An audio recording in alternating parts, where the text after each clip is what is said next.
மனசாட்சிடா. நாம் இந்த வீடியோவில் என்ன பற்றி பார்க்க போகிறோன்னா, எப்பா நேற்று ஒரு வழியாக சென்னை ஜெயிச்சுதுரா சாமி. ஒரு நல்ல வின்னு 180+ மேலே சென்னை சேஸ் பண்ண முடியாமல் இருந்தது சொல்லியிருந்தாங்க. நேற்று அந்த சேஸ் நல்லபடியாக தோனி ஃபினிஷருங்க. அப்படியே சின்ன வயசில் அந்த மனுஷனை எப்படி ஃபினிஷராக பார்க்கும்போது அதே மாதிரி ரசில் போன மேட்ச் நல்லா போட்டு யாக்கர் பண்ணான் கேகேஆரை. இந்த மேட்ச் நம்ம ஜெயிப்போமான்னு ஒரு பயம். லோ ஃபுல் டாஸ் லாஸ்ட்டில் கீழே போட்டு தூக்கி சொருவி எடுத்துட்டார் தலைவர். Dhoni is a captain cool of finishers. S.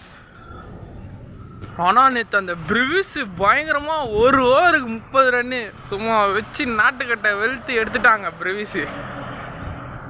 அந்த இன்னொருத்த உமங் பட்டேல் அவன் 11 பால் 31. இந்த மாதிரி பிளேயர்ஸை சிஎஸ்கே ரீடைன் பண்ணுங்கடா டேய். இந்த மாதிரி பிளேயர்ஸை பண்ணுங்கடா.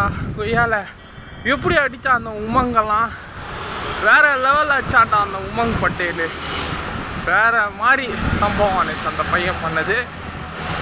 கொல்கட்டாவில் ரஹானே 48, ரஸ்ஸிலும் மனிஷ் பாண்டேயும் கொஞ்சம் 30+ அடித்து கொஞ்சம் ஸ்கோர் எடுத்துன்னு வந்தானுங்க. ஆல்தான் கொல்கட்டா ஆல்மோஸ்ட் அவுட்டு. இப்போ என்ன பிளே ஆஃப்? இப்போ லக்னோ டெல்லி 2 பேருமே தோத்தா தான் இவனுங்க பிளே ஆஃப். இவனுங்க இப்போ அடுத்த 2 மேட்ச் ஜெயிக்கணும், அப்போ தான் உள்ளே வர முடியும்.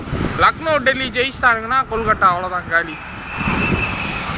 மற்றபடி வேறு என்ன, சென்னை ஒரு ஆறுதல் வெற்றி நேற்று அடைஞ்சிருக்கு. தலைவனோட கூல் ஃபினிஷிங் 6s நல்லா இருந்தது. பரவாயில்ல, அடுத்த வருஷம் பார்த்துக்கலாம். என்னங்க ஆர்சிபி இந்த வாட்டி ஜெயிக்கிட்டோமே. ஆர்சிபி, பஞ்சாபு, டெல்லி இந்த 3 பேரில் எவனா கப் அடித்தாலும் எனக்கு கவலையே இல்லை. ஏன்னா 3 பேருமே கப் அடிக்காதவங்க. இந்த 3 பேரில் யாருன்னா ஒருத்தர் கப் அடிச்சுக்கிட்டோம், எனக்கு அதை பற்றி கவலையே இல்லை.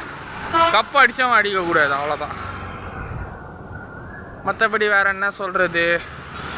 சிஎஸ்கே ஈடன் கார்டன்ஸில் நேற்று ஒரு அற்புதமான வெற்றி. கம்பேக் கிடையாது, அடுத்த வருஷம் பார்த்துக்கலாம். ஆனாலும் பிரெவிஸு, உமங் பட்டேல், அந்த ஆகாஷ் மாத்ரே இவனெல்லாம் விட்டுறாதீங்க. சரியான பிளேயரு, ரீட்டைன் பண்ணுங்கள். இதுதான் சிஎஸ்கே மேனேஜ்மெண்ட்டுக்கு சொல்லிக்கிறேன். ஆர்சிபியில் எப்படி ஒரு ஏபி டெவிலியர்ஸ் ஒரு சரித்திரம் உண்டாச்சோ அதே மாதிரி சிஎஸ்கேயில் டெவல் பிரேவிஸ் உருவாவான் நம்பிக்கை இருக்குது.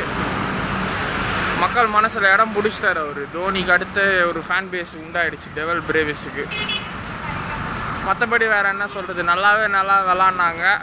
சிஎஸ்கே சூப்பராக நேற்று விளாட்னது கொஞ்சம் ஆறுதல் ஆச்சுரா. ஏன்னா நான் சென்னையில் இருக்கிறேன்டா நீங்கள் ஜெயிச்சதுக்கு. தேங்க்ஸ்ரா.